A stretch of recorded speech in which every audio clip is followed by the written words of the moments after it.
Good evening and welcome to the Garfield Heights City School District regular board meeting. This evening is Monday, October 20th.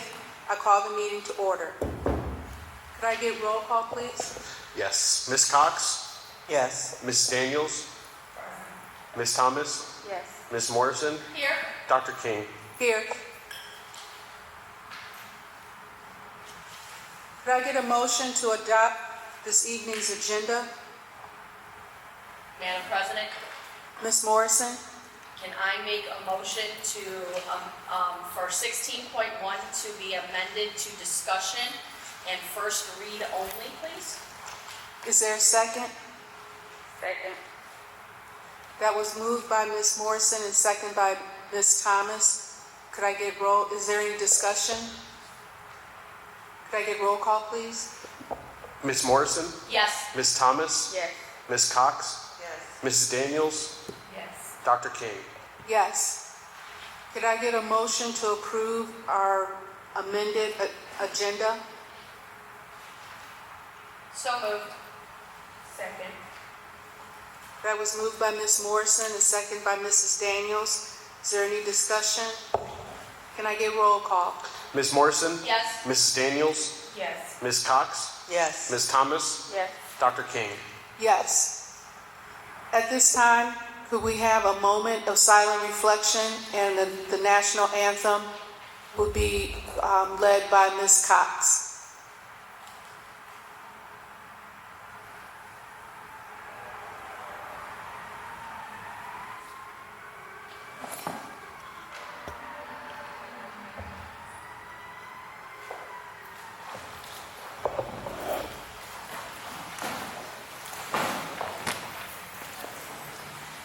To the flag of the United States of America, and to the republic for which it stands, one nation, under God, indivisible, with liberty and justice for all.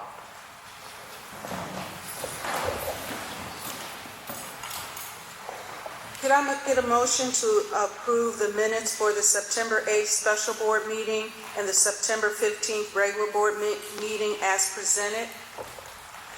So moved. Second. That was moved by Ms. Cox and seconded by Ms. Morrison. Is there any discussion? Can I get roll call, please? Ms. Cox? Yes. Ms. Morrison? Yes. Mrs. Daniels? Yes. Ms. Thomas? Yes. Dr. King? Yes. At this time, we will have the board president's report. Issue 48 is an important renewal levy that will be on the ballot on November 4th that will not raise taxes, but will simply renew funding that has been allocated by the taxpayers since the 1980s. With the latest 3-star rating by the district and the improvement in the progress matrix, which demonstrates student growth from one year to the next, it is imperative for the community to see that the Garfield Heights City Schools turned an important corner and is taking steps in the right direction. This academic success, along with strides being taken for extracurricular and co-curricular participants in the band, performing arts, and our scholar athletes, it's clear to see that the scholars deserve every opportunity we as adults can provide. The levy fact sheet on the website is there for all to review. Information has been posted on social media, in the local newspapers, and more. Please do what it takes to get informed about Issue 48, and thank you to the individuals who take the time to contact the board members, Treasurer Oko, and Superintendent Dr. Richard Reynolds. The support of our community was in full display on Thursday, October 2nd, when we all participated in the homecoming parade and celebration. Turney Road was lined with supporters. Our parents, students, and staff members marched in the parade, and there was excitement in the air. A great community event in support of the schools. I want to thank everyone in attendance tonight and to the Elmwood Schools family for their invitation. Not many boards of education deliberately practice such levels of transparency and openness that the Garfield Heights City Schools do in rotating its meetings among buildings for this very purpose. It's important not for only us, but for the community to have the chance to see all these buildings. Thank you to the board as well, Mrs. Frimmel, and thank you to all of those in attendance this evening. The Board of Education continues to implore Dr. Reynolds to do all that he can do to stay communicative with the citizens. His morning coffee talks, the next of which is at Holy Spirit Catholic Church on East 131st Street on Wednesday morning at 9 a.m. is designed for citizens who may not have children in the district who seek updates. His evening coffee chat will be next Wednesday and is designed for everyone to have the chance to conveniently receive updates from their own homes. Please do all that you can to stay informed of the scholarly success of our children and staff in the Garfield Heights City Schools. This concludes my report. Are there any questions on the board president's report? Next, we will go on to committee reports. Are there any committee reports? Madam President, Mrs. Daniels? I have a report for the Family and Community Engagement. Yes, ma'am. The start of the 2025-2026 school year has been both amazing and exciting for our family, students, and community partners. We kicked off the year with several impactful engagement opportunities designed to build connection, celebrate school pride, and strengthen our partnerships across the district. We began the year with our Back to School Bash on August 16, which welcomed over 1,200 attendees from across the district. This event served as a vibrant community celebration, offering families the chance to meet staff, gather resources, and get excited for the year ahead. The energy and turnout truly set a positive tone for the school year. On September 18th, all of our elementary buildings and the middle school participated in the Father's Walk event. This annual tradition encourages fathers, grandfathers, uncles, and other male role models to walk students to school and celebrate the important role families play in education. We had an outstanding turnout of approximately 700 participants district-wide. On October 2nd, we proudly brought back a Garfield tradition, our homecoming parade and tailgate. This signature community event united families, staff, students, and local organizations to celebrate in celebration of school spirit. We were pleased to welcome over 400 attendees who came out to show their support and enthusiasm for our schools. These early engagement opportunities have set a positive and collaborative tone for the school year. We look forward to continuing to build strong partnerships with families and the community throughout the year. That concludes my report. Are there any questions on Mrs. Daniels' report? Are there any other committee reports?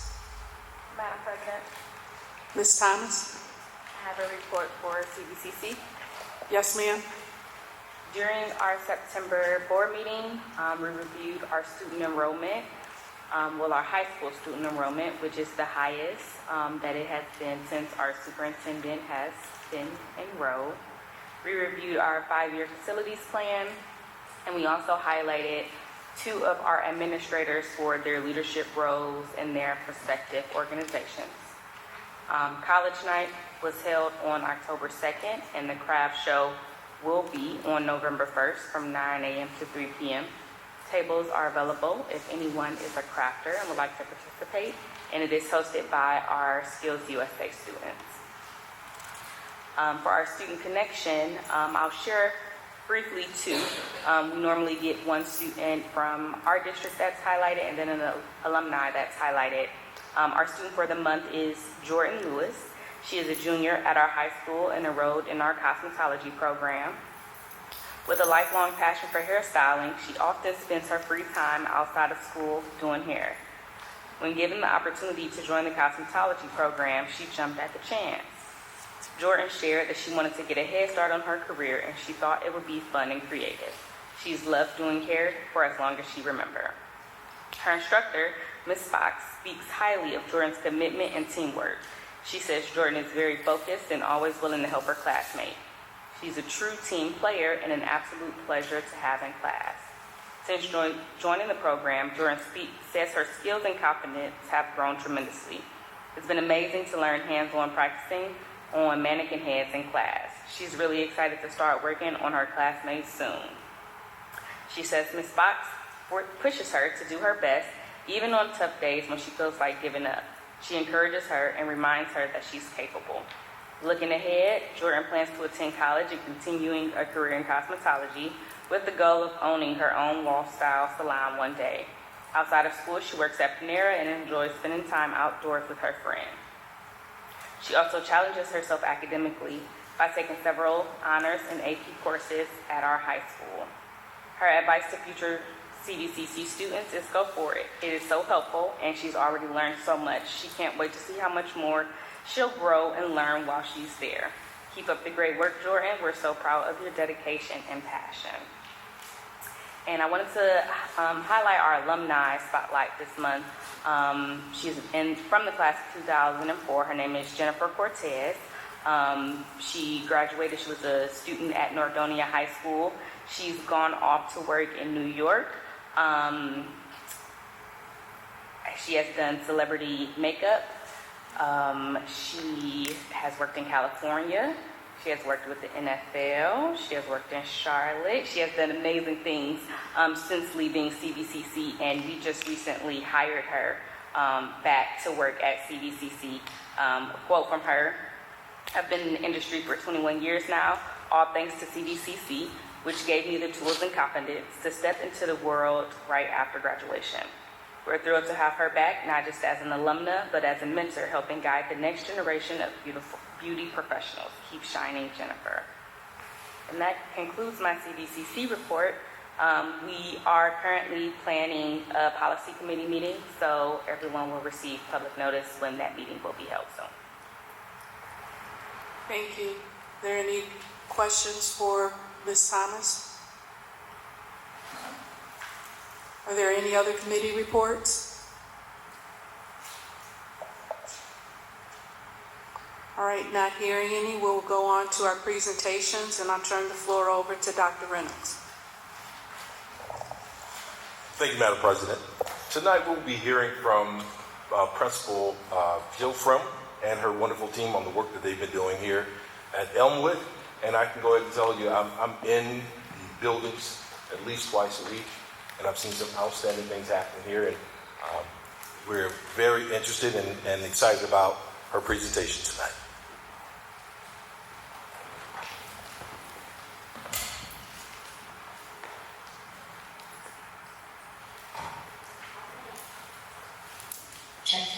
All right, thank you. Welcome to Elmwood. My name is Jill Frimmel. I am the proud principal here at Elmwood. Sorry, I apologize. And this evening we are going, is it cutting in now? Here we go. And we're going to highlight some of the great things that are happening every single day here at our school. This evening I do have Ms. Hunchera, who is my school counselor, social worker. And then I also have Deanna Soriano here with us. Deanna is our instructional coach here at Elmwood. And then also Ms. Brennan is back here working, but she is one of our cross-cat teachers, and she is here to also support our school. All right, so this year our mission is growing hearts and minds every single day. And truly there is not a day that goes by that we do not keep our mission alive here at Elmwood. And so our team this year, we've made some changes, but I do have a Dean Henley. He is not here this evening. Intervention manager is Isaiah Adams, and then my school counselor / social worker is Ms. Hunchera. And then in the instructional department, I have Deanna Soriano, I have Connie Watt and Chelsea Baxter, who works with our Title I programs. And then I also have new to our team this year, Ms. Austin, who's our school psychologist. So in front of you, I've given the Board of Education this handout. And so this year, we have some new members on our team here at Elmwood. And truly, together, my support team, we sat down and we came up with what exactly do all of us do. Because as you can see, we wear many hats and our buckets are full. Now that's not to say that, somebody needs help with something this person can't support, but truly just making sure we know who can support us and who we can reach out. So I just figured I would share that with you because some of our important initiatives we're going to talk about tonight are on here. Okay, so let's talk about Elmwood. As of Friday, our enrollment is 381 students. We definitely have had a surge of enrollment in the month of August, which is great. We've had many amazing families join our community and our school. So second grade, we have 173 students with 23 students with disabilities. Grade 3, we have 208 students, which is pretty high for us at this point in the year, with 32 students that we support with disabilities. Right now in second grade, we have 6 classrooms. Third grade, we have 7, and then we have 3 special education units that support our learners. Okay, so we have 4 goals this year, and we have a goal around instruction, culture and climate, attendance, as well as assessment. And these goals go hand in hand with our One Needs plan for the state of Ohio, as well as working with our state of Ohio report card that we get rated on. And so in the area of instruction, over the past couple of years, we have adopted some great curriculum. So now what we're really working with, and Deanna plays into that, as well as the teaching and learning department, is making sure our teachers are using the instructional materials with fidelity, but also too, adding their own flair to the major learners. Culture and climate, Dean Henley, as well as Ms. Huncherick, Mr. Allen, really working on that Tier 1 PBIS supports, as well as building on our social emotional learning. And we use data for everything. This year we have embarked on using Ames Web for our SEL data, which is great. We used to use Satchel Pulse, but we use Ames for reading, so it's the same platform. We're in the process of doing that. Assessment data is due the 4th for SEL. Once we get that data, we will look at the ratings and figure out which students might need a little bit extra support in their SEL. Because remember, we're educating the whole child. Attendance, again, we want to make sure we're working on the chronic absenteeism. Many folks don't know what chronic absenteeism is. Basically, chronic absenteeism means that you have missed 10% or more of a school year. Right now, the state of Ohio is trying to push to 5%. So we go to school 180 days a year, roughly. 10% would be 18 days. 5% would be 9 days. So really looking at our students and keeping up with their parents and saying, we need you in school so we can educate you. So the state of Ohio, chronic absenteeism is a big push. On our district report card, we get rated on chronic absenteeism, and we work tirelessly about getting interventions and making sure our students are present at school. And then also assessment. Our goal is to grow 4 performance index points per year. Okay, so this year we started, for the state of Ohio, you have to have 2 forms of high quality student data. So we are using Edmentum, and then we're also using Ames. So we administered fall benchmarking, and this is for our Edmentum program. And Ms. Soriano helped me crunch all the numbers today and provided this. So this would be our second graders right here. Coming off, being in first grade, this is where our second graders stand right now with Edmentum for math as well as reading. So if you're in the green and the blue, we're doing pretty good. Over here is our middle, and then this is where we would need to really provide some interventions. That would be the same for reading. And the district has come up with an amazing plan. With this program, every single student, regardless of which grade level you're in, regardless of whether you are on an IEP, regardless of whether you are gifted. Every student has a personal learning path, and so that is something they work on every single day, and I'll show you a little bit about that in a moment. And then we also use AIMS. So AIMS is our second high-quality student data measure. And so what this is a composite score. So right now, this is our fall scores for our current second graders, which is very good. It's helping us that 52% of our students are in Tier 1, 21% of our students are in Tier 2, and then 27% of our second graders are in Tier 3, meaning they would need some more support. Same thing for third grade. So if you look at our Edmentum here, again, what catches my eye here is our second graders look a little bit higher in math. So definitely this is data that we're using to make sure we are providing interventions. And again, every student has a personal learning path to help close that gap. And then we have it for reading as well. Again, if you look between second and third grade, we really have a lot of bubble students. So with just a little more push and a little more attention, you can push over. So again, this is just where we're standing in the fall. And we did these assessments a couple weeks ago. So we were ready. If we were to release right now, the score would be much higher. And then same thing for third grade using AIMS Web. 60% of our students are in Tier 1, which green is good. Yellow, Tier 2. 14%, and then we do have 26% in the red. So this is something we're monitoring every single day. Okay, so Edmentum, as I said, is our new program. So we're goal setting with students and we're tracking our progress. So every single student, as I said, has a personal learning path. And students work to earn trophies. So they're very motivated, and again, the Edmentum provides intervention where the students test. So if you tested it and you're in math and you're at first grade level, well, your intervention, your personal learning path is going to fill those holes. This is hard to see, but when the students have a learning path, it actually takes them into the order. Because you know, in math and in reading, skills build upon each other. So students would work on their personal learning path.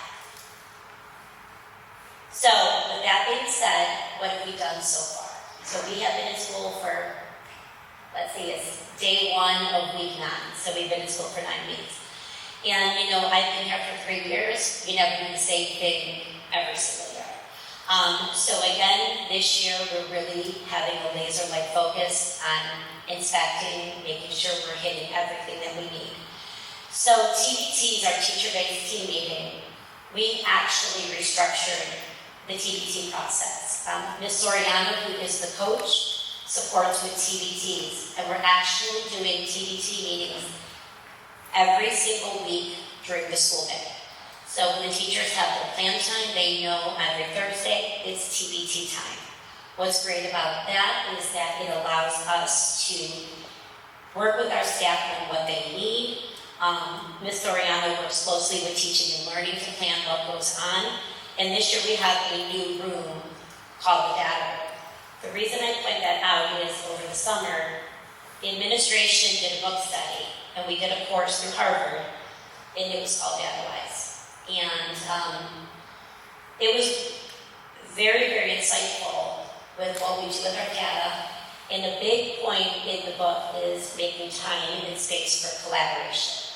And so by restructuring our TBT, designating a room, that fits right in with our DataWise. And so this is an example. The groups are small. They shuffle through the day. Ms. Soriano goes through.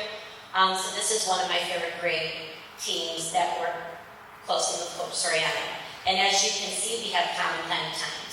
So we have intervention specialists in there. The physical education teacher even goes in. It's all hands on deck. And Ms. Soriano, she's a force to be reckoned with. She makes sure you're there and you're on time. Also, too, we talked about that personal learning path. Our goal is earning at least 8 trophies per benchmark. Students are blowing it out of the water. Teaching and learning works with us constantly, monitoring, updating our pacing guides, curriculum, and we also have a TBT tracker. So when teachers are meeting in TBT, they're tracking assessment, they're tracking strategies, and again, Ms. Soriano has been very, very great with supporting that. Also, too, we do instructional rounds. And so, we have the science of reading, and we've got all these great curriculum programs, but we also want to provide supports for our teachers. So, with the help of teaching and learning, Ms. Curtin, Ms. Bazier, we come through and we do walkthrough days. And we'll go through and we'll inspect one area that we want to get more data on, where we want to support our staff. So last week, we went through and we did a walkthrough on fluency. And maybe 4 of us come in, we watch the teacher teach the lesson, we give feedback, we get support, and it also too helps us to see what are our internal needs. It's not a gotcha, it's really just for us to inspect what we need.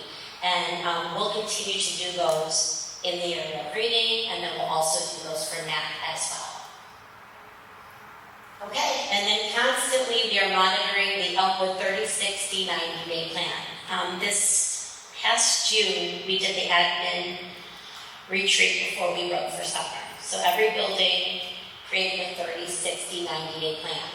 And again, as I've said this, and I'll say it again, it's not Ms. Fribble's 30, 60, 90-day plan, it's the buildings. So everybody that works with us, they take support with this.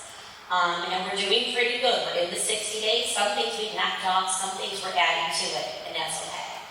And then also too, we work really hard to build our community partners. Next door, St. John's has been so gracious to us. They had a community drive with school supplies, and then actually Planet Fitness just donated us a bunch of backpacks and school supplies as well. So we continue to build that out. We're always making climate and culture a priority. And then this too is just repeating what I said about the summer course with DataWise. This here is actually, so we do teacher-based teams. And so this is a snapshot. I made a video of them, but they wouldn't let me share it with you.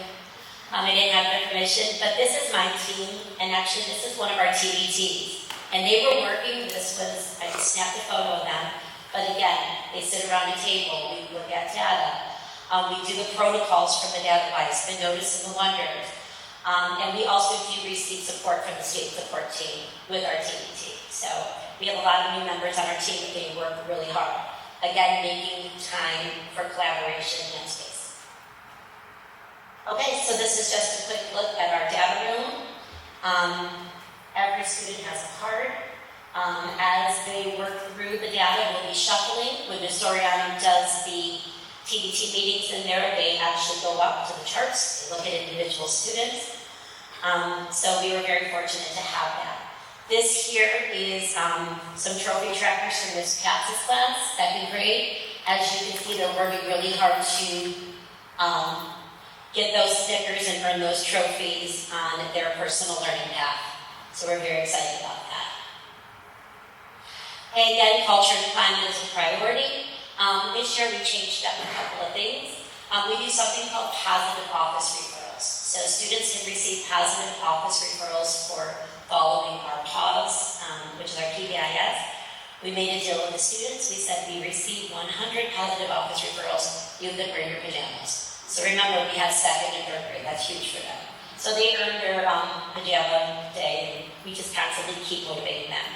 Something else we started this year, was the life skills of the week. So Ms. Hunchera, who is social worker counselor, we look at what are some skills our students need. So for instance, what were some of the ones we've done already? Goal setting, conflict resolution. We've noticed that our 2nd and 3rd graders are very impatient. So we did patience, just waiting your turn and waiting that. So we do a new life skill every single week. And the kids seem to enjoy it. The teachers will talk about it in class, we'll do it on the morning announcements.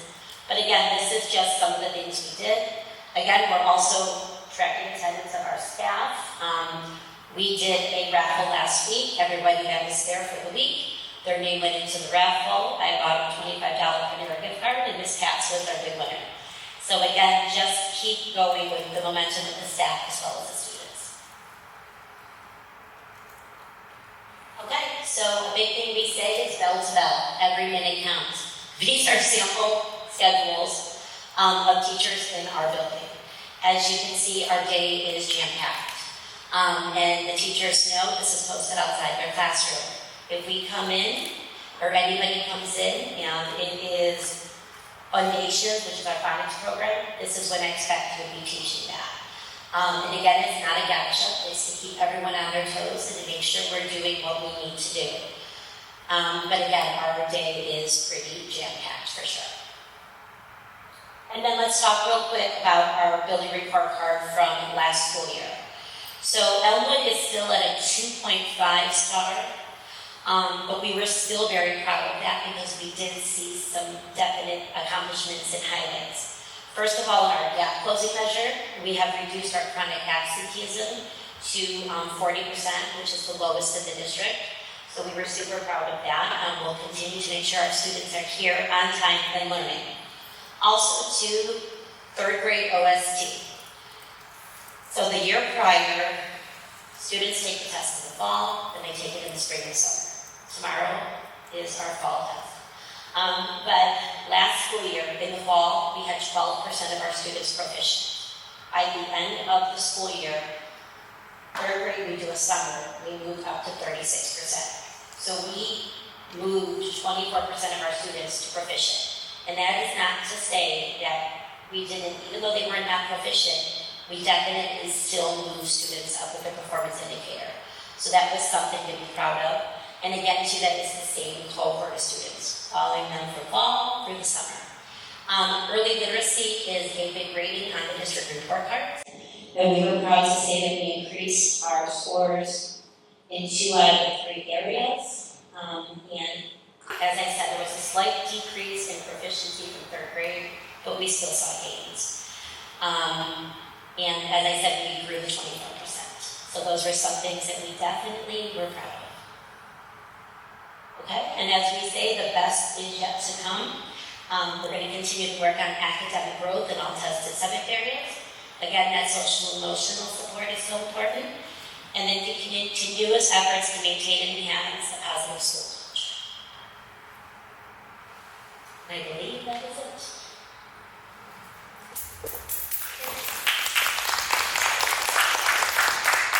Thank you, Ms. Primo, for all of the hard work that you and your staff, thank you very much for all of the hard work that you do to grow our students every single day here at Elmwood.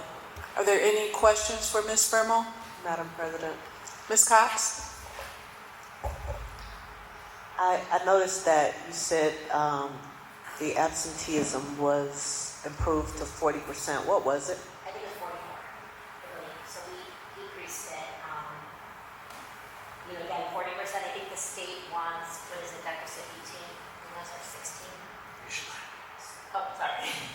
Sorry. So we decreased it to 40%. Again, we still have quite some work to go.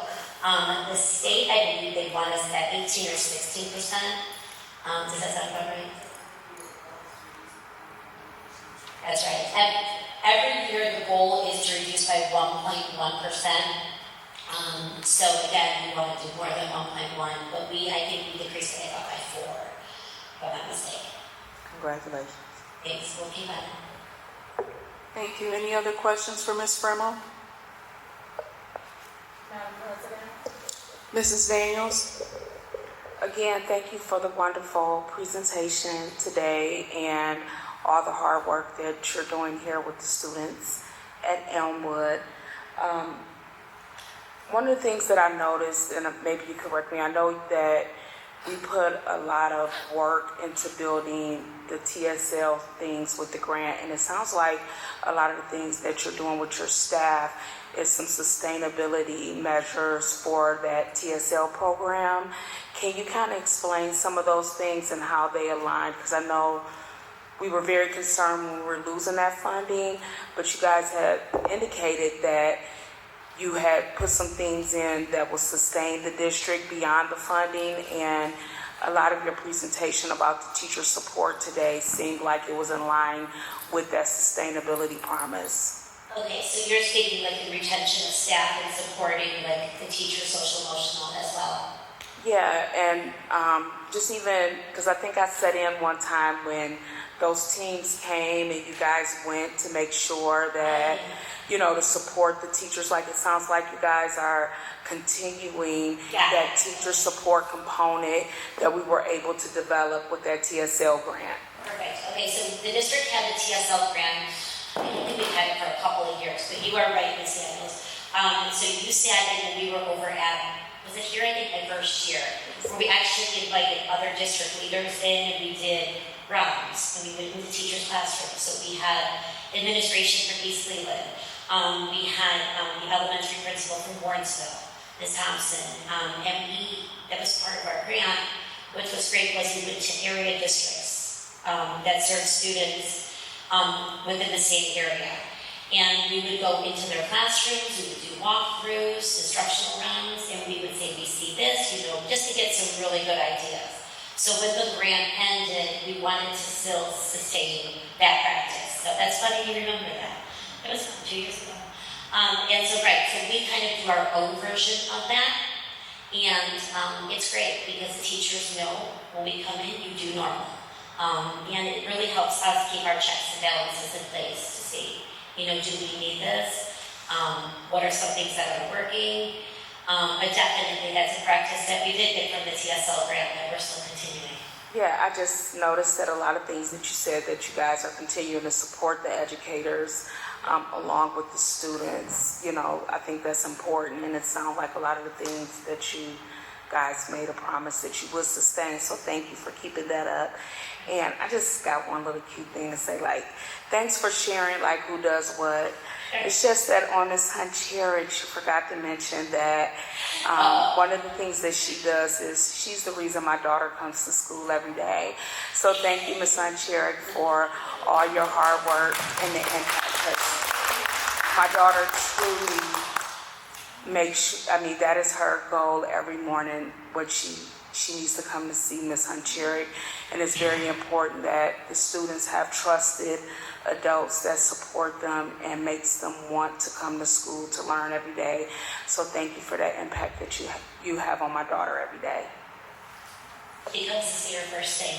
We've got a month with us, and she goes up 3 stairs because we have our spots every morning where we have to stand. And if you're not there, the kids know. But definitely enjoy this by Ms. Huncherick every morning. Yeah, great. All right, any other questions for Ms. Fremmel?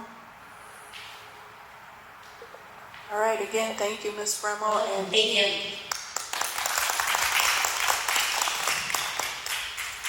Dr. Reynolds? Thank you, Madam President. And tonight we're also going to be hearing from our Educational Advancement Department. If you don't remember, I want to make sure that we're refreshed on the program that we're jumping on. And it is the agricultural science, where our kids are doing a lot of hands-on experiences. And only because of the partnerships that our department has developed. And tonight they're going to provide an update, and one of our partners is here as well to present an update as well.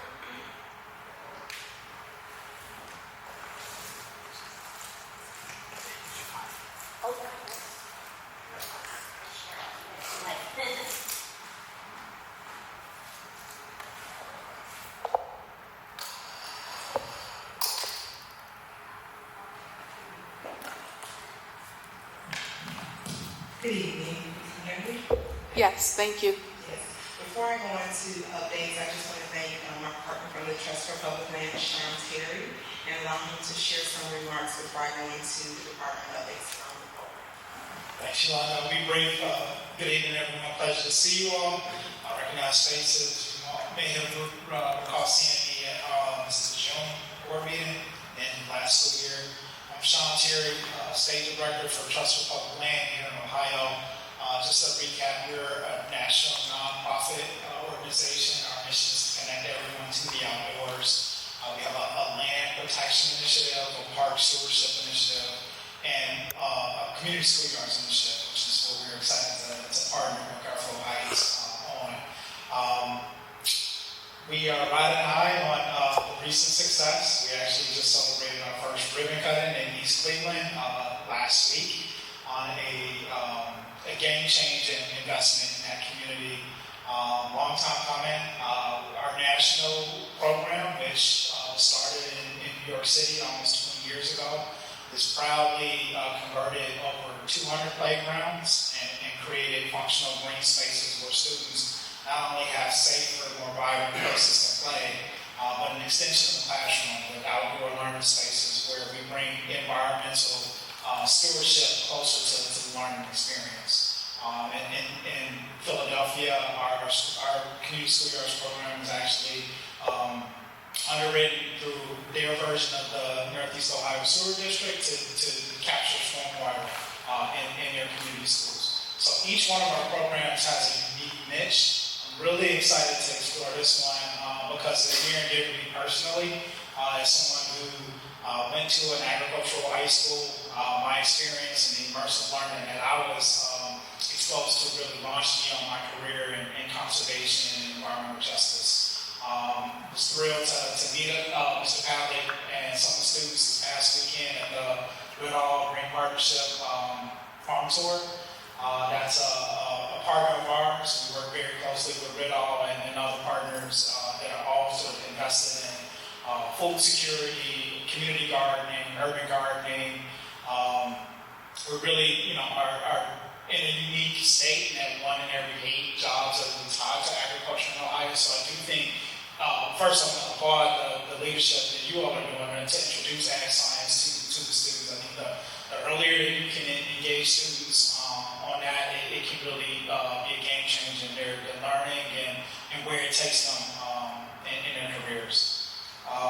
Some of the highlights on the Elmwood presentation really stood out to me in terms of reducing absenteeism, reducing incidents of conflict, reductions in bullying. These are all data points that we actually track, and through our 20 plus years of conducting community school yards nationally, we actually have seen reductions in all of those categories. So not only is it exposing students to environmental justice and stewardship, it has all of those ancillary benefits that we know that are priorities for school districts. So I apologize I don't have any slides. I'm happy to share a link from last week's coverage highlighting the ribbon cutting in East Cleveland, and happy to take questions if you have any on our program.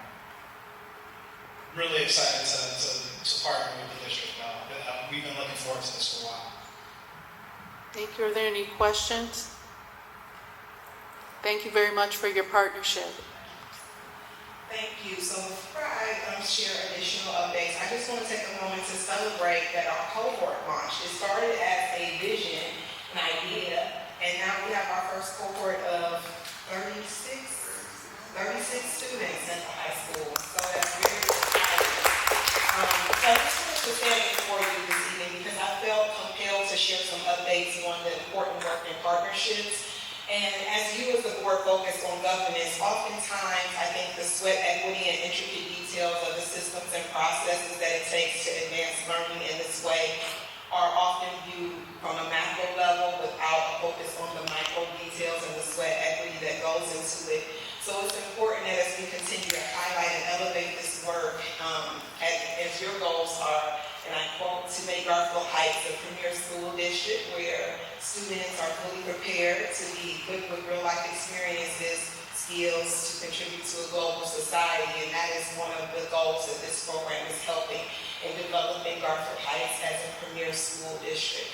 And understanding that in the overarching goal, the organizational development and business development are key components to the success and sustainability of this program. With the first cohort, students have already had the opportunity to engage in experiential learning with committed partners that have been recruited as part of the CTE Ag Science Business Advisory Council. And these partnerships include, again, the Trust for Public Land, Case Western Reserve University Farm, Goodall Partnership, Central State University School of Agricultural Science, Food Strong, Center for Global Health Innovation, the Conservancy for Cuyahoga Valley National Park, the Ohio Department of Agriculture, Spice Kitchen, Red House, and last but not least, the Ohio State University Agricultural Technical Institute.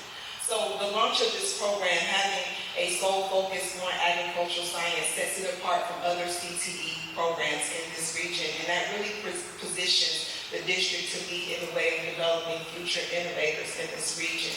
The program is not simply about farming, but it's a forward-thinking approach, shaping students to pursue post-secondary education and career opportunities in science, technology, and engineering and math. They are learning about the limitless possibilities that the future holds for them to pursue opportunities in modern ag tech, research, engineering, conservation, and so forth. So opportunities such as the CTE Agricultural Science Program positions the district as a key community asset. And on the horizon, the need for community voice, it's important that the community understands the value of the school district as a community asset with programs like this. So there's a lot of rhetoric that we all know that takes place in the community, which is rooted in misinformation and a lack of knowledge about the behind-the-scenes systems work that is taking place in the district that will have a macro impact on the community at large. As we know, when residents or potential community members seek out opportunities, they're looking at the educational opportunities that a school district provides. So my encouragement for us this evening is that we begin to viewing the school district as a greater community asset and to support investment rather than divestment in the community. So what do I mean when I say divestment as it pertains to residents and individuals? I posit that it looks like decisions that are made through uninformed and through an uninformed lens or intentionally creates barriers and takes away resources and opportunities from the students and community at large. So it's very dangerous when we as citizens, as community, begin to make decisions based on rhetoric and not data and facts, right? So the program highlighted this evening is one of the many programs and opportunities that are taking place in the school district, and it's part of a greater transformation of not just the school district, but the community at large. So just envision the possibility of a reality of having outdoor learning spaces and green space environments that not only are utilized by our district, but the community at large, setting the foundation for not only learning, but fostering environmental stewardship to students, improving community members' access to green space, enhancing social cohesion through shared community gardens, parks, and recreational spaces, which is really the work and partnership that TPO does, not just on the local scale, but also nationwide. So I implore people, there's a need to rise above the rhetoric to understand the bigger picture of what's at stake. Through my scholarly research, there have been experimental studies that provide evidence for how green spaces and access to outdoor learning transforms community. And one of those studies was recently from the International Journal of Environmental Research and Public Health, which found evidence for associations between nature exposure and improved cognitive function, brain activity, health, mental health, physical activity. And so when we look at this, this is one of the many studies that show the interconnectedness regarding the quality of life, the quality of community as it pertains to outdoor environments. Some additional studies include a randomized study that took place in Philadelphia that found as vacant lots were made more greener, they saw a 29% drop in gun violence and 13% drop in overall crime in the community. In addition, it's also worth noting that the Trust for Public Land Synthesis, along with other public health experts, also credit access to parks and green space as a major role in boosting physical activity and improving overall health outcomes. Now, pertaining to student outcomes, in 2023, the National Library of Medicine National Center for Biotechnology and Information published a study on the effects of a school-based garden program and how that connects with academic performance as a clustered randomized trial. And from that study, they saw the effects and the increase in student reading outcomes, social behavior, and overall mental health. So I share that today so that you can see the bigger picture, the connectedness of the potential of this CTE Agricultural Science Program. And it's my hope that as I continue to support the district in establishing a sustainable system and framework for the CTE program and other processes will continue to advance this learning advancement, and that we don't have to deal with the harsh realities of what may come based on individual divestment and ties to community voice and power. And lastly, it also positions the district strategically to begin exploring other opportunities of private philanthropy, because we know that with all of the changes that are happening on the federal level, districts are going to have to start thinking more creatively and strategically about how to access financial resources to So again, that is the educational advancement work update. This is the work that myself, Tim, and others in the educational advancement department have been working on as far as systems change and organizational development to really help make this a robust program and not just for our school district, but for the community at large. So I'm happy to take any questions you may have. Thank you to the whole team for all of the hard work that you've done to really move this from an idea to actual fruition, an actual program. So I'm very excited about that. Thank you.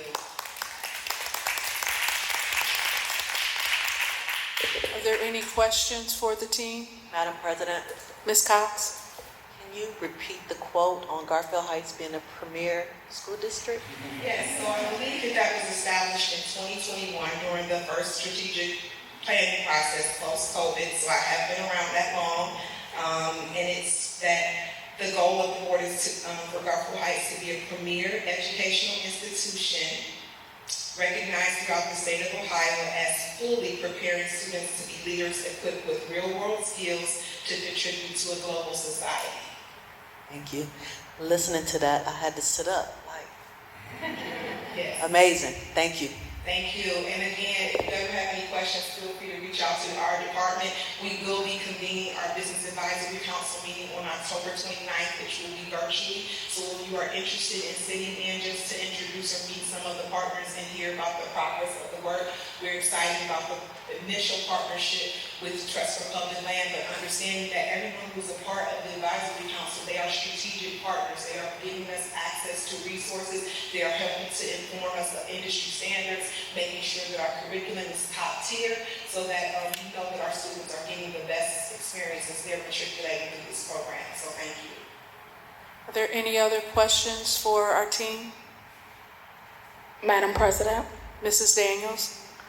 first, thank you for such a powerful presentation and just the work that you guys are doing to support the advancement of our students.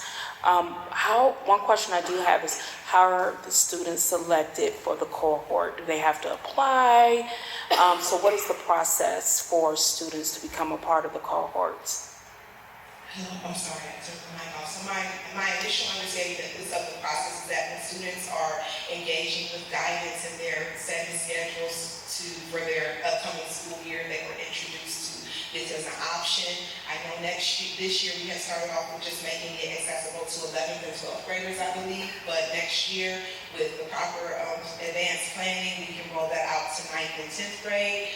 We recognize a need to increase the marketing efforts because we understand that in this particular demographic of students, they think of farming, they think of the CTE program as just being about farming, but there's so many other aspects of farming, and our diverse Business Advisory Council bring different lenses for them to understand. There's agribusiness, there's technology, there's different aspects of that. So my hope is that as we go forth with future planning, teacher and learning and guidance, introducing those electives and creating more of those experiential learning opportunities, including internships, because we know our students want to get paid for some work as well, and also those apprenticeships with the hopes of having them to matriculate into both a vocational program or a 4-year program at one of our institutional partners on the advisory council.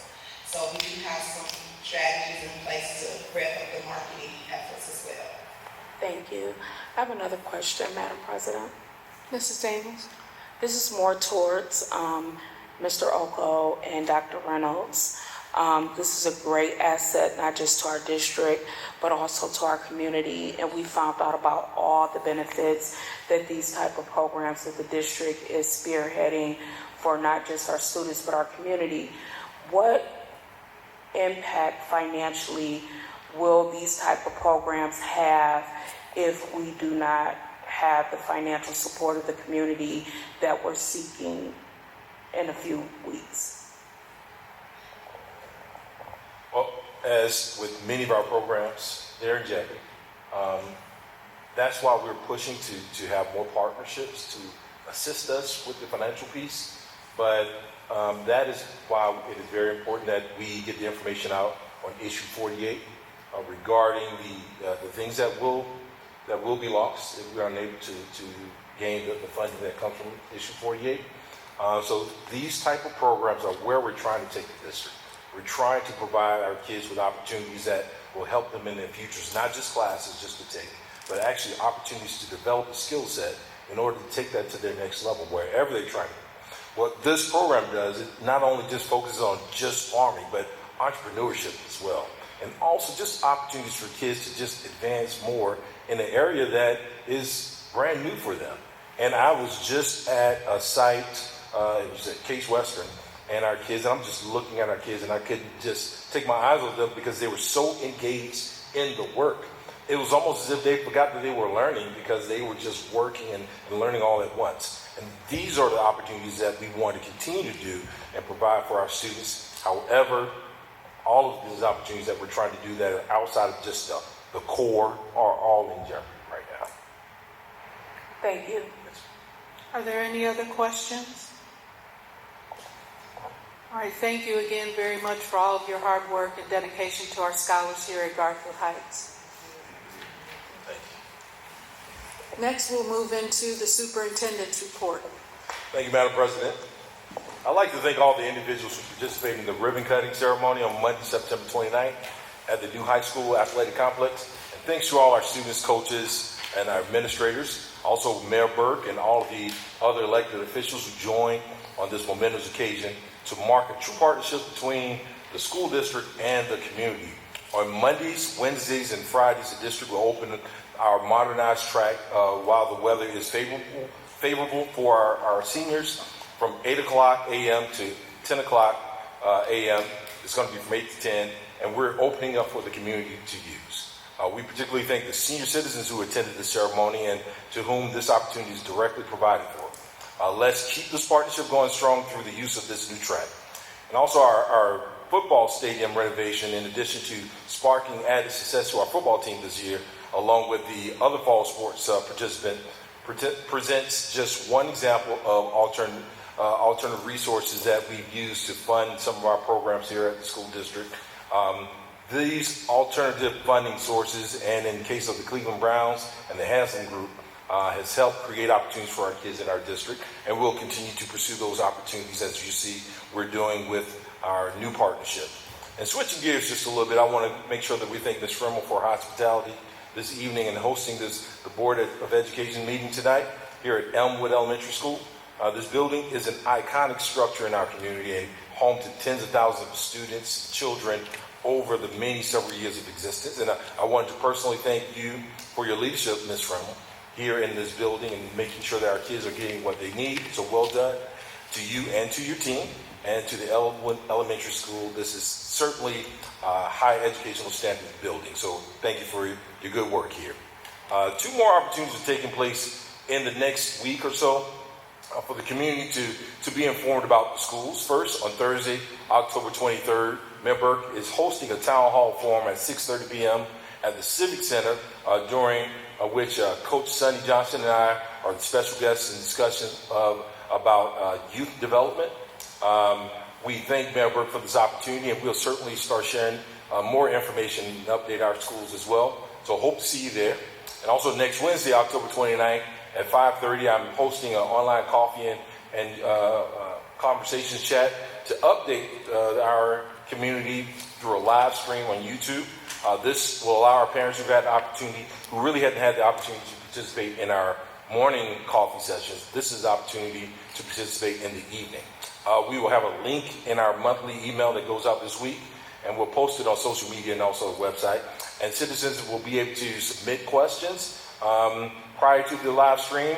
They can email those questions to coffeechat@ghbulldogs.org. Again, it's coffeechat@ghbulldogs.org. And lastly, I just wanted to take this opportunity to really just express the things that I've seen here in this community recently. As we focus on sharing factual information about Issue 48, I witnessed our community coming together like never before. Over the past few weeks, actually over the past few years, our district has grown to become a 3-star school district. And this is a level of success that we haven't reached since 2011, where we were rated as continuous improvement by the state of Ohio. And now, seeing that we are moving forward, I'm seeing other things that are happening as well. Teachers standing on attorney with signs and community members honking in support as they pass by, for our teachers who are pushing and making sure the issue information is out there. Parents walking the streets with flyers and engaging students and engaging the community to make sure they stay informed. I've even seen parents show up to these coffee talks ready to advocate for students, not through just rumor, but through understanding and sharing accurate, factual information. And I've seen our mayor, our city officials, and our board members just standing together to make sure our community has the information it needs to make informed decisions. Though we continue to work hard for even more success, there's a lot of work ahead of us. It is truly inspiring to watch our community unite around a shared purpose, and that purpose is our students. Now, this is what community looks like, folks. It really looks exactly like this. We're not going to always be perfect. We're not going to always agree, but we're coming together for our children. And that is something that I need to make sure I highlight tonight, because I'm not going to kid with you. I got a little bit emotional seeing all these things coming together all at once. It's outstanding for our children, and it's outstanding for our community. So thank you very much. Thank you, Dr. Reynolds. Are there any questions for Dr. Reynolds on his report? If not, we'll move to remarks from the public regarding agenda items. None? All right, we will go on to the report and recommendations of the treasurer. Could I get a motion to move and waive the reading of 8.1? So moved. Second. That was moved by Ms. Morrison and second by Mrs. Daniels. Discussion. Mr. Oko? Good evening, all. September actually, we are 3 months into our fiscal year, so almost quarter in full. So we haven't seen the new funding formula yet take place. That will be in October's report, but what we can talk about tonight is our federal grant program. So, as we all know, Department of Education is essentially furloughed. They were wiping out departments when the federal government went on work freeze, shutdown essentially. So a couple numbers for you guys tonight on page 7 of the financial report. Our federal grants that were approved by the United States Department of Education include our regular entitlement grants like Title I and IDEA, Title II, which is our professional development, and Title IV, which is supporting the whole child is what they say, academic enrichment. So what I want to talk to you guys tonight about is some of the grant cuts they've made that have been affecting our school district this year and what's projected to come next year with the federal appropriations bill, if we ever get there, of course, if they decide to work together and open the government. But this year we took a 17% cut in federal funds. We went from $3.996 million to $3.268, I believe, is what's on the report. What are those cuts in? So Title I was cut $300,000. IDEA B, our special education funding, already holistically underfunded in that category, was cut went from $1,018,000 to about $960,000. Title II was cut almost 50% in half, went from $480,000 to roughly $30,000. And Title IV was cut down to $148,000 from about $185,000. We saw a significant drop and we will see a significant drop in revenue, which means in turn we'll see a significant drop in programming, because a lot of those programs that go through the federal funds either have to come back into the general fund or have to be cut. And those are decisions that we have to make on, precipice of what we're seeing in a couple of weeks with our levy vote. Next year, we are looking at a federal government that is going to eliminate fully Title II and Title IV. That was put out in publication by the Trump administration, I think this past month, when the shutdown began. So the skinny bill, which President Trump's administration submits to Congress, has elimination of both those grants, which would mean we have about 4 FTEs, so full-time employees, paid under those grants. It's another 11% cut. So in total, we're looking at 28% cuts here. in 2 years, which of course we lobby, we submit testimony, we talk to our legislators, but of course our state is very against our motive and what we serve our students, against public education. Thank you, Dr. Reynolds. So with that, that's the real big update for our financials moving into October, but we also lost a critical source of guarantee funding with the new state budget. So our final payment in September includes the final installment of the supplemental targeted assistance. It was a $780,000 line item the state of Ohio had for 36 low-income, poverty-based school districts in Ohio. The governor, we submitted actually had a meeting with Governor DeWine, asked him to spare that elimination for 2 years so we can figure out how to make up $700,000, and he did not line item veto that, so that will be effective in our next state payment. So 3 massive changes in funding, and then of course we did our 5-year forecast last week. Again, a 4% cut over 2 years for our school district that is already underfunded. A school district that is the highest tax district and second highest in the state of Ohio, and the state is forcing our property taxpayers to foot the bill. Let me repeat that. The state is putting the funding component, which is illegal in this state, onto the taxpayers of our community, and it's unfair. But with that, I will take any questions on this monthly report. Any questions for Mr. Oko? Thank you very much for your update. Yes. And when does all these changes go into effect? So the state budget for this year the October number 2 payment will happen this Friday, so you'll see that reflected in and that was reflected in the forecast. The federal budget,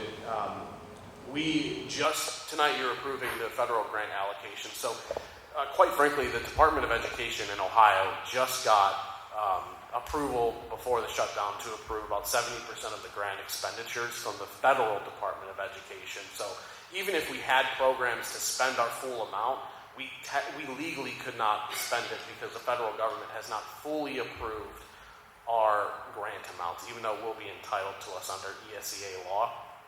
But federal government changes, the elimination of Title II and Title IV would be effective October 1st of 2026. And the 17% cut across the board, the elimination of the GEAR grant, the elimination of the 21st Century College Ready Now grant, that's effective as of now. Wow. So that's 10/1/25. So that 17% cut is effective now. We've had a lot of discussions over the summer about how to maximize our funding and not have to rely on the general fund to make up some of that cost. And I think we've done a nice job of managing our resources and also being an advocate to, we are asking for nothing more but just to keep it the status quo. I think that's what everyone forgets, is that we're not asking for more in federal money, we're asking to keep it the same. So those cuts we'll see immediately for some of them now, and then we'll see more deep cuts next year if everything goes as planned with federal government. Madam President, Ms. Cox? these cuts that you're outlining are not counting the levy, correct? Yeah, these are additional. These are federal cuts. They're Separate, completely separate. So we have our federal cuts, we have state cuts, and then we have community support and community funding. So right now, the school district is facing all 3 at the same time, which is why there's a $10 million shortfall in the deficit spend in a year if all 3 of those things happen concurrently. It is the perfect storm for school funding and the worst scenarios that could possibly happen. The majority of them are out of our control. Thank you. Any other questions for Mr. Oko? All right, with that, I have that moved by Ms. Morrison and second by Mrs. Daniels. Could I get roll call, please? Yes. Ms. Morrison? Yes. Mrs. Daniels? Yes. Ms. Cox? Yes. Ms. Thomas? Yes. Dr. King? Yes. And with 9.1, I'm sorry I didn't see this earlier. Weren't we supposed to remove this? That was we removed the resolution 2025-45. We had this one on separate. Got it. So could I get a motion to approve 9.1? So moved. Second.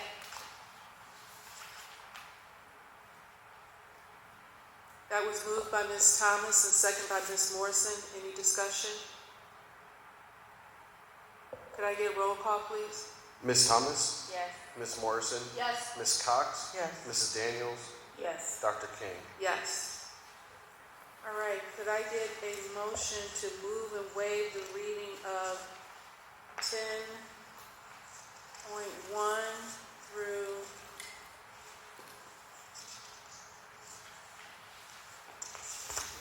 There's a lot tonight. 15.1.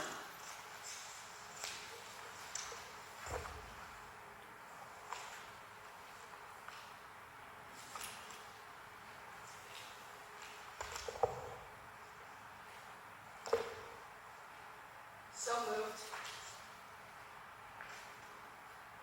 Is there a second?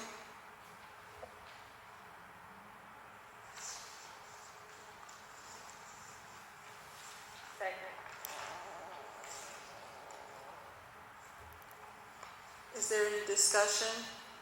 One thing that I would like to highlight is that we do have two classified retirements. We have Catherine Smallwood and Constance Kingsmill retiring. I'd like to thank them for their service to the school district over their many years. So please give them a round of applause.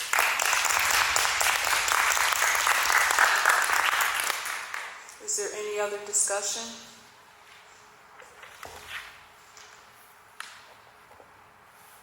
Hearing none. Could I get roll call, please? Ms. Morrison, Yes. Ms. Thomas, Yes. Ms. Cox, Yes. Mrs. Daniels, Yes. Dr. King. Yes.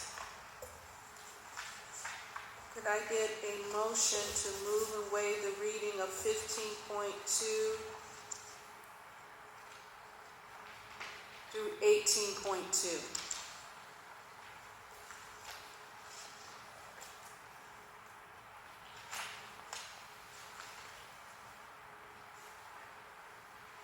So moved. Is there a second? Second. That was moved by Ms. Cox and second by Mrs. Daniels. Is there any discussion? Madam President, Mrs. Daniels?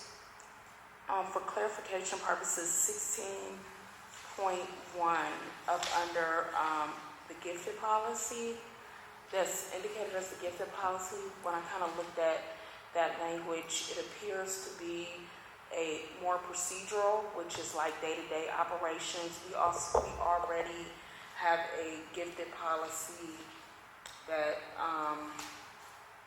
is policy number PO2464, and those procedures are in alignment with our policy in Ohio Revised Code, but I don't believe that's something that the board would need to vote on.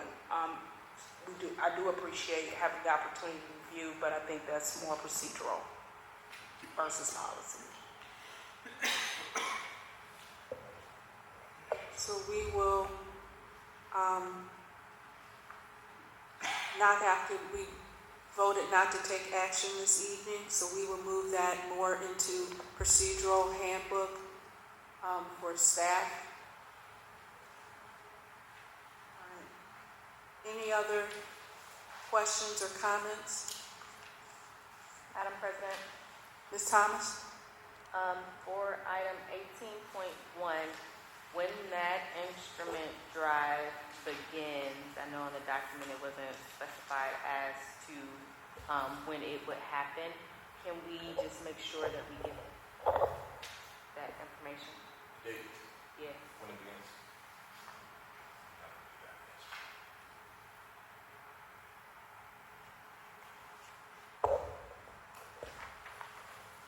Any other questions or comments?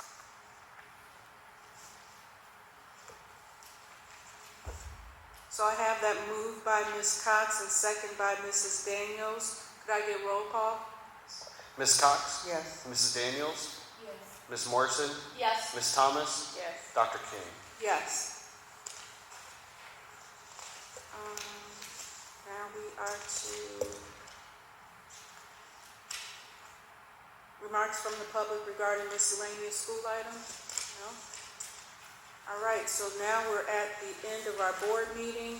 I would like to thank everybody for their attendance this evening. Our next board meeting will be on November 10th at the middle school.